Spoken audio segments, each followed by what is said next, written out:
In this podcast episode with Olivia Reingold, a journalist who meticulously analyzed the political rise of Zoran Mandani by reading every one of his 16,000 tweets, listeners are introduced to the fascinating and complex figure who is on track to become the next mayor of New York City.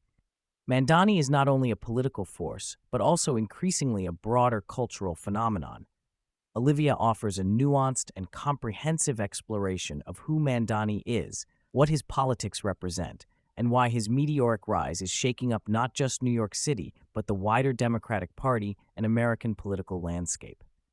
Zoran Mandani emerges from this discussion as an enigmatic yet charismatic politician whose rise to prominence was sudden but not accidental.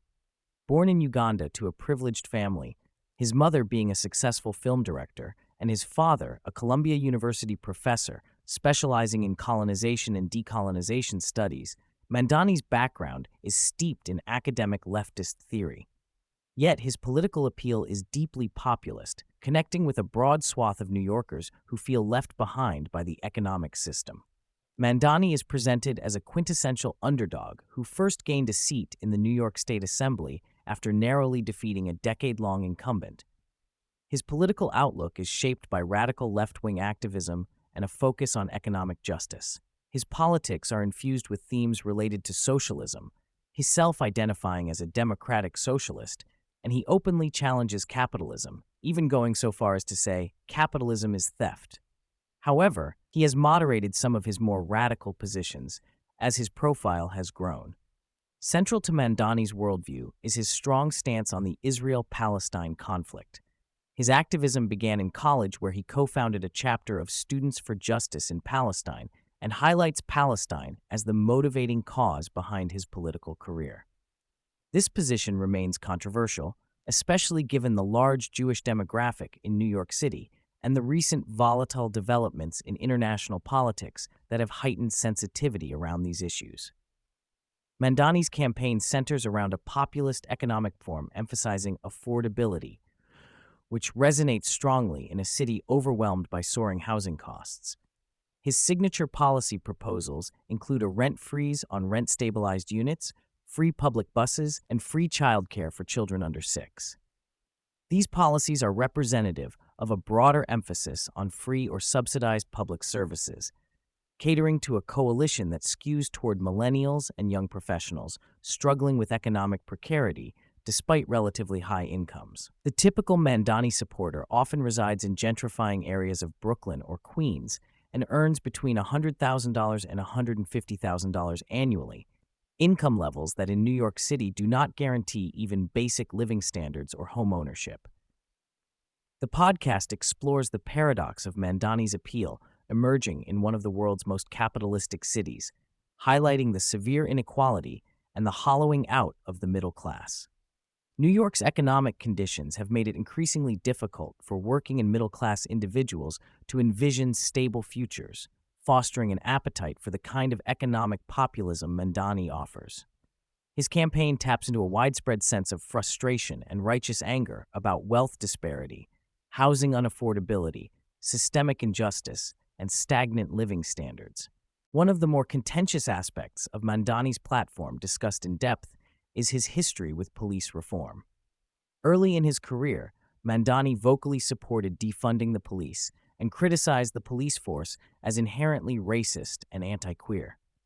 These past positions have alarmed many law enforcement personnel, some of whom have indicated they might leave the force should he become mayor. Although Mandani has somewhat moderated his stance to placate public safety concerns, which remain the top issue for many New Yorkers, the distrust between him and the police persists. This creates an inherent tension as he seeks to rebuild coalitions beyond his activist base. The podcast underscores the complexity of New York's crime narrative. While some crime statistics suggest decreases, many residents, including the host, report a persistent feeling of disorder and lawlessness on the streets, with personal stories like frequent requests for money or package theft amplifying the sense of insecurity. How Mandani handles public safety will be a defining challenge of his tenure as mayor. Mandani's lack of traditional executive experience is another critical topic.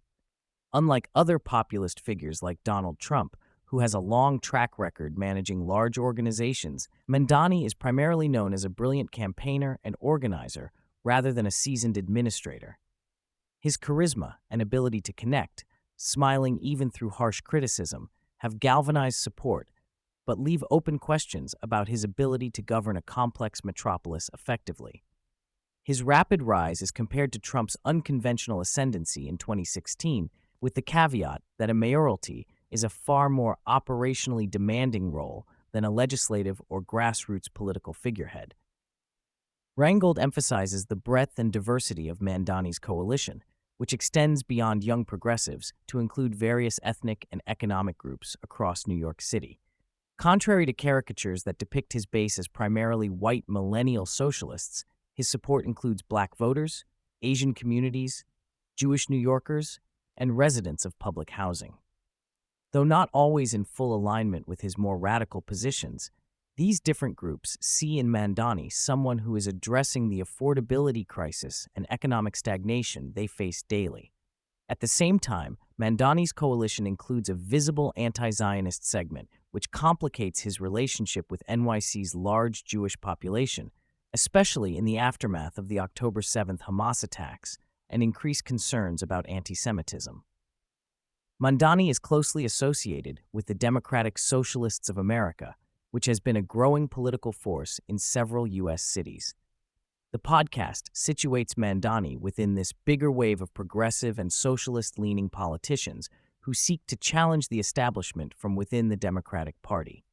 This movement, energized by economic grievances and social justice ideals, has begun to reshape local politics nationally, from San Francisco to Boston and Minneapolis. While Mandani represents the radical economic populist wing, the discussion notes that winning the mayorship means he must negotiate with moderates and the political establishment, a challenge that may cause internal friction. Reingold draws parallels between Mandani's rise and previous populist upsurges, notably Donald Trump's campaign and presidency. Both tapped into deep dissatisfaction with the political status quo and economic inequality, mobilizing voters who felt neglected by traditional elites. Yet, unlike Trump's brand of right-wing populism, Mandani's approach is rooted in left-wing economic idealism and progressive social policies. The conversation highlights how growing income inequality, cost of living crises, and the hollowing out of the middle class are fueling this populist demand for change and economic justice, and that this is unlikely to dissipate regardless of Mandani's ultimate success or failure. A recurring theme is the practical difficulty of Mandani's ambitions. Many of his flagship promises, from rent freezes to free transit and childcare, face substantial legislative and financial hurdles. The mayor's power in New York is limited by the state legislature and governor, who, despite endorsing Mandani, does not support large tax hikes and enjoys a different political stance. Funding these policies would require cooperation that is far from guaranteed.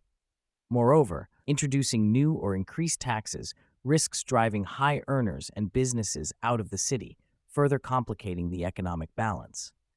Mandani's vision, while popular on the campaign trail, may prove challenging to implement in reality.